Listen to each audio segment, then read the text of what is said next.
And so in the Bible, this is like a quiz. So in the Bible, do you guys know of any place where prayer was answered?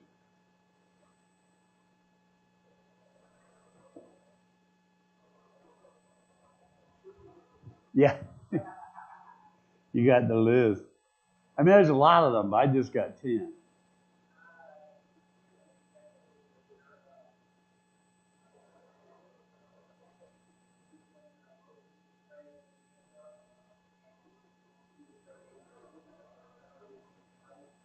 Well, he was, in that particular, without looking it up, he was told to keep the rod up. So whenever the rod wasn't up,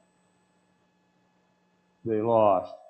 And when the rod was up, they were winning. Whenever you look at the plagues, he was supposed to lift the rod and touch whatever it was. And then that's what got him in trouble because he was so mad at him. He smacked the rock twice with the rod. And then I forgot what he called them. Not in the sense that, he says, "Oh, Lord, let us whoop them." The Lord told him to go do it. And said he would be with them. So, no, I'm talking about where somebody asked something specific and then it was answered.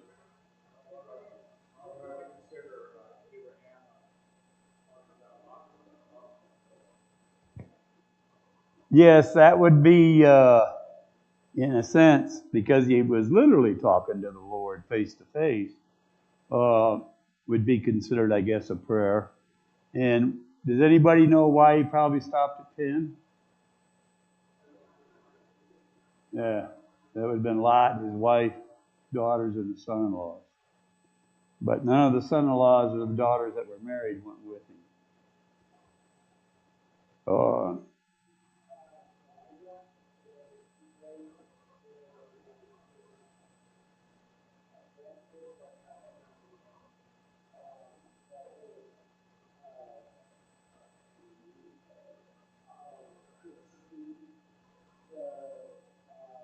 the armies? Right. Yeah. He did ask that, and the Lord did grant it.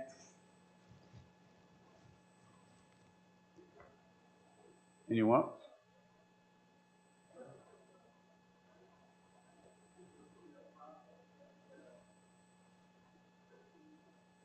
Well, that was Elijah.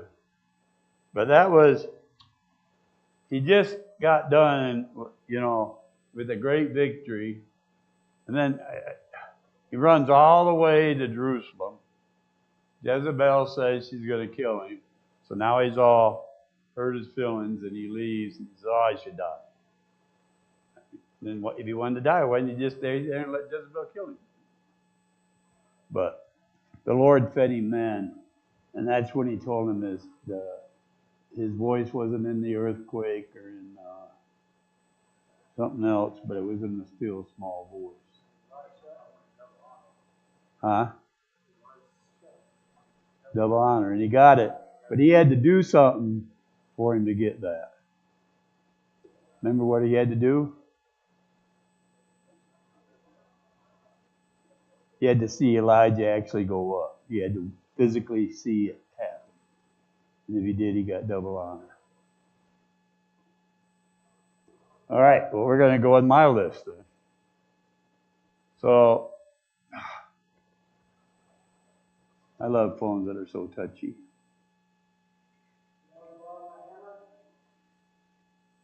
Not only is it touchy, apparently I deleted it. Hold on.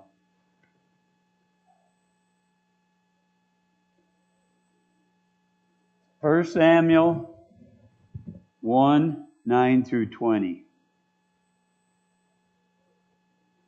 This is actually one of my favorite stories. Uh-huh.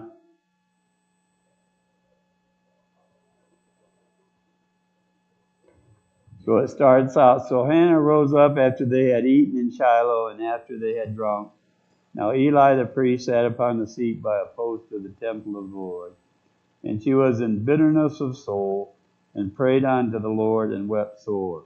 And she vowed a vow and said, Lord of hosts, if thou wilt indeed look upon my affliction of thy handmaid, and remember me, and not forget thy handmaid, but will give unto thy handmaid a man child, then I'll give him unto the Lord all the days of his life, and there shall no razor come upon his head. And then it came to pass, as she continued praying before the Lord, that Eli marked her mouth, and Hannah, she spake in her heart, only her lips moved, but her voice was not heard. Therefore Eli thought she had been drunken. And Eli said unto her, How long wilt thou be drunken? Put away thy wine from thee. And Hannah answered and said, No, my Lord, I am a woman of sorrowful spirit. I have drunk neither wine nor strong drink, but have poured out my soul before the Lord. Count not thy handmaid a daughter of Belial, for out of the abundance of my complaint and grief have I spoken hereto. Then Eli answered and said, Go in peace, and God of Israel grant thee thy petition that thou hast asked of him. And she said, Let thy handmaid find grace in thy sight. So the woman went her way. She did eat, and her countenance was no more sad. And they arose up in the morning early, and worshipped before the Lord, and returned and came to their house in Ramah. And Elkanah knew Hannah his wife, and the Lord remembered her. Wherefore it came to pass, when the time was come about after Hannah had conceived, that she bare a son, and called his name Samuel, saying, Because I have asked him of the Lord. So that was one answer of prayer. And then after she gave Samuel, she had a couple of more kids. I forgot how many without looking it up. And then Psalms 34, 4 through 7.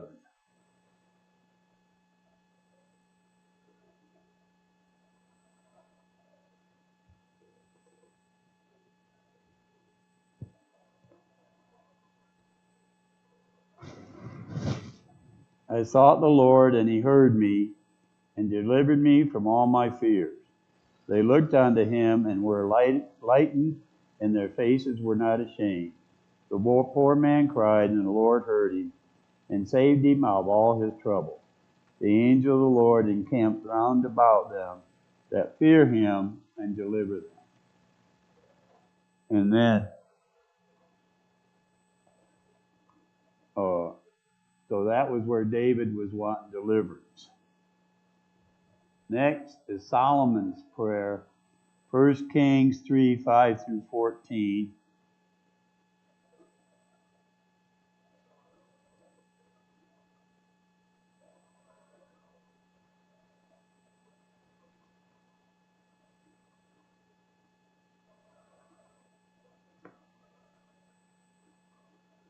And this is where God appears unto him and asks him what he wants. And I always wondered about that. If I had a dream and God said, What do you want? What would you ask for? What we normally ask for? I mean,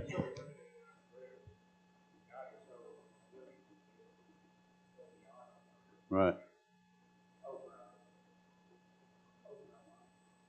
So, and I like this one.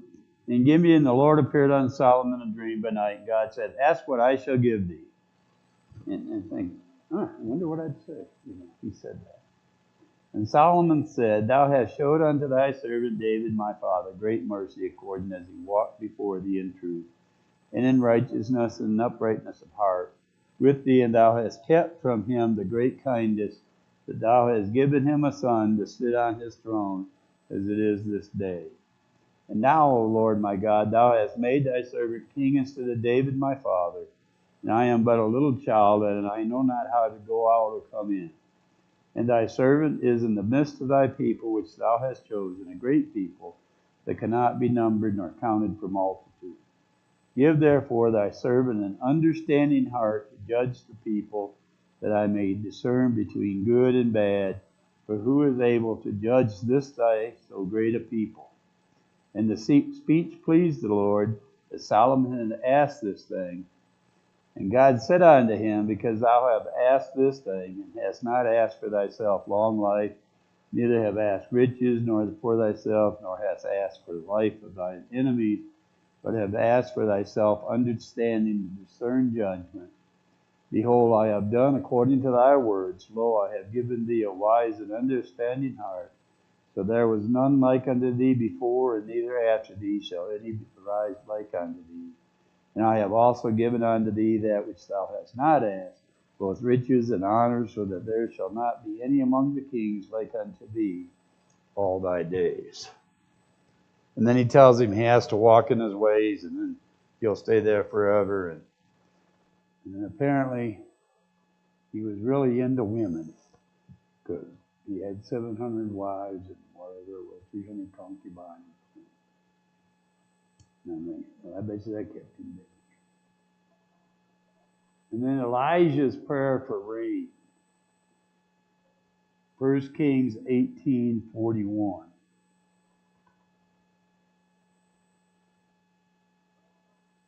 This is actually a pretty good story, especially if you look at the part before this. He's up on Mount Carmel. All the prophets of Baal are there, and they put two sacrifice things together. Baal gets their chance to go all day long, and they're cutting themselves. And the part I like, and a couple of them thought it was a really smart idea, they're jumping on the sacrifice. So if Baal could have actually done it, they're standing on the wood, telling him to light the fire and stuff. So I don't think they thought that one through. But then Elijah had him pour all that water around it and all that. But now he's going to ask for rain.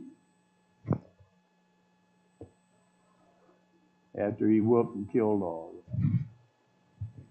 So, and Elijah said unto Ahab, Get thee up, eat and drink, for there's a sound of the abundance of rain.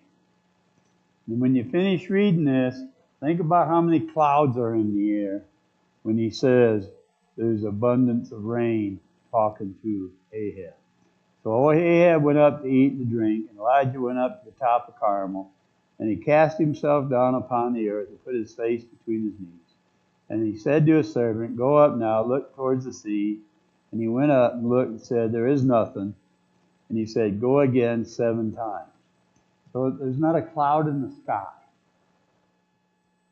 So nobody's really actually rushing at this moment to get to Jerusalem. That Ahab, what's he doing? He's eating. And 7 times. And it came to pass at the 7th time he said, Behold, there arises a little cloud out of the sea like a man's hand. And he says, Go up and say unto Ahab, Prepare thy chariot and get thee down, that rain stop thee not. And it came to pass in the meanwhile that the heaven was black, and the clouds and the wind, and there was a great rain. And Ahab rode and went to Jezreel. So when he's telling him that, it's not like it's a cloudy day and it's sprinkling. He says, Oh yeah, it's going to rain. But why wasn't it raining up until this point? Yeah, until his word. He said for the Lord to not let it rain until he asked for it again. And then I forget how many years it was, 3 years or whatever. I'd have to look that up. But that's actually an interesting story there with those guys with Baal. And Hezekiah's prayer for healing, 2 Kings 21-6.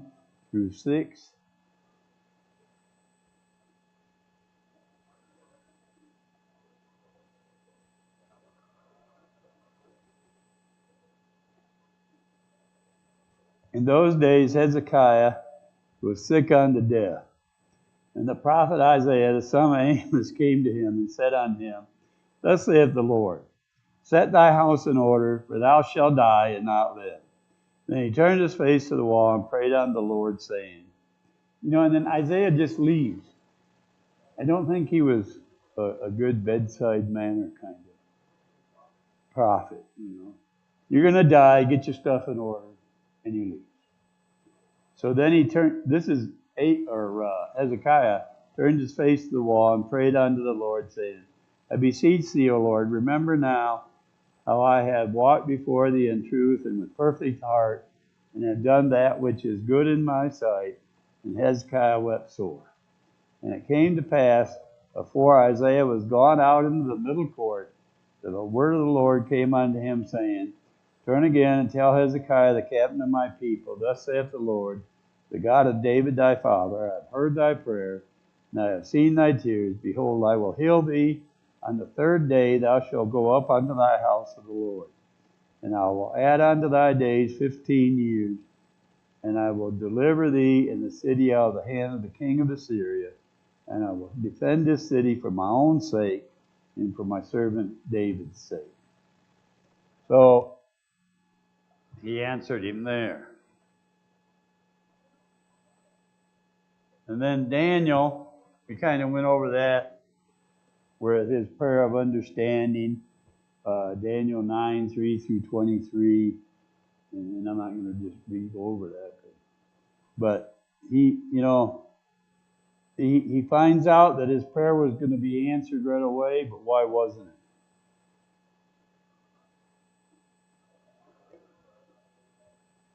it? Yeah. Wherever he called him in there. But he was tied up, and then Michael came and took over.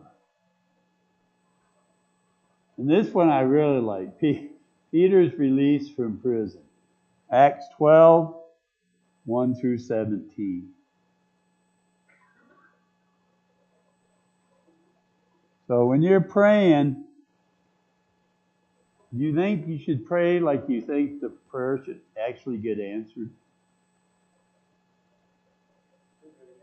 So when you pray, should we pray like we think our prayers are going to get answered? Well, have you read this story? Now, at the time of Herod king, the king stretched forth his hand to vex certain of the church. He killed James, the brother of John, with the sword. Because he saw it pleased the Jews, he proceeded further to take Peter also. Then were the days of unleavened bread. And when he had apprehended him, he put him in prison, and delivered him to 4 quaternions of soldiers, to keeping and tending after Easter, to bring him forth to the people. Peter was therefore kept in prison, but prayer was made for him without ceasing of the church unto God for him. And when Herod would have brought him forth the same night, Peter was sleeping between 2 soldiers, bound with 2 chains, and the keepers before the door kept the prison. And behold, the angel of the Lord came upon him, and a light shined in the prison, and he smote Peter on the side, and raised him up, saying, Arise up quickly, and his chains fell off from his hand. So he hit him, to get him awake, and he's taking him. And the angel said unto him, Gird thyself, and bind on thy sandals. And so he did, and he saith unto him, Cast thy garment about thee, and follow him. And he went out and followed him, wist not that it was a true which was done by the angel, but thought he saw a vision. So even Peter, at this moment in time, even going with him, doesn't realize he's actually going. He's thinking this is a vision. When they were past the first and second ward, they came unto the iron gate, leaving the city, which opened to them of his own accord. And they went out and passed through the one street, and forthwith the angel departed. And when Peter was come to himself, he said, Now I know for a surety the Lord hath sent his angel, and hath delivered me out of the hand of Herod, and from all the expectation of the people of the Jews. And when he had considered the thing, he came to the house of Mary, the mother of John, whose surname was Mark, where many were gathered together praying. And Peter knocked at the door at the gate, and the damsel came to hearken, named Rhoda. And when she knew Peter's voice, she opened not the gate for gladness, but ran and told how Peter stood before the gate. And they said unto her, Thou art mad. But she constantly affirmed that it was even so. Then they said, It is his angel. Peter continued knocking, and when they had opened the door, they saw him, and they were astonished. I always am amazed when I do this. We're praying, Lord, do this. he does it, and they're astonished that it got done. So,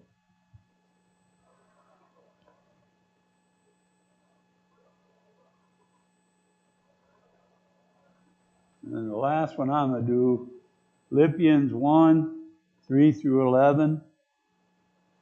This is where Paul's praying for the Philippians. Philippians 1,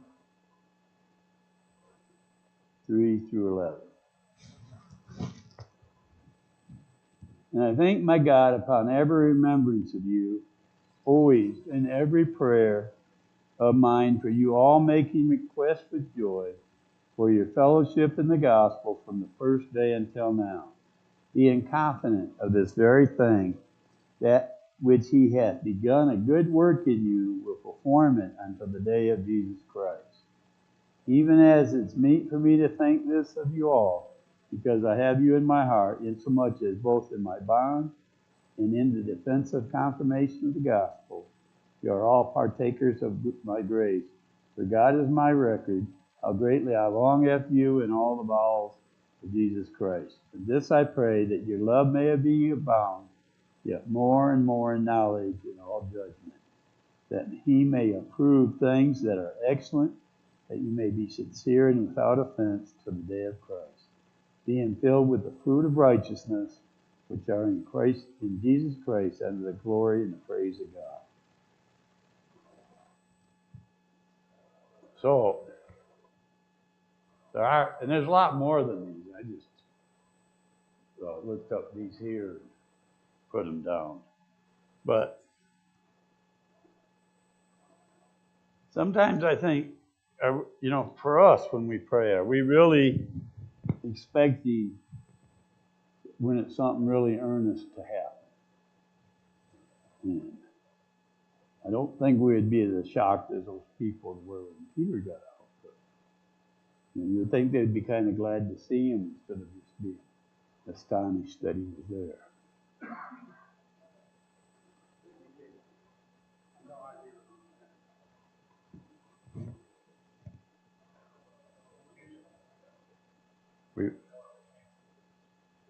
We do what?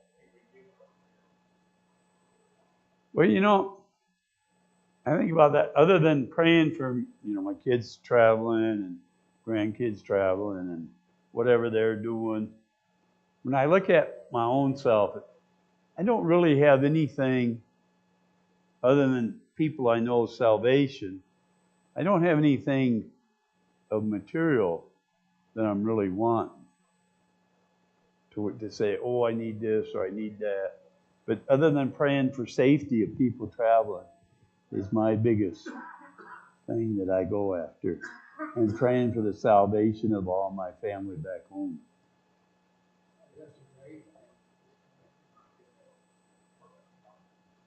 Well, yeah, when I go, right. And I'm working on trying to drop some of this weight, so, I pray and thank God for that and not doing me. And really all I've done was gave up sugar. There's no diet that I've found reading all of them where it says eat more sugar. None of them. And, huh? Yeah. But what do we like to eat the most?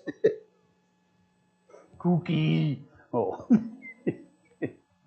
And then, and when I was younger, that didn't seem to bother me now, but now I just walk by a buffet and put on 5 pounds. I don't even have to eat anything, I don't think. And then once it's on there, I don't move as fast. Running is a thing in my past. Something really big would have to be behind me to encourage me to run. And then I don't even know if I could do it then.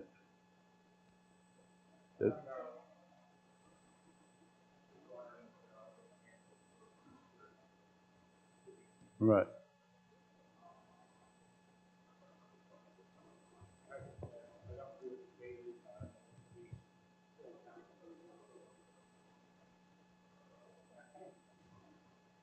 Now I pray for everybody in the church And then when I remember what's wrong with them and stuff, and I pray for that, for the healing and stuff.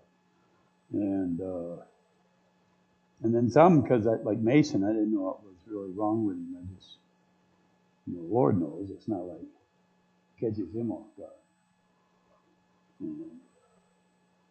Then I never know, with people if they're just traveling or why they're not here this week or last week and stuff like that.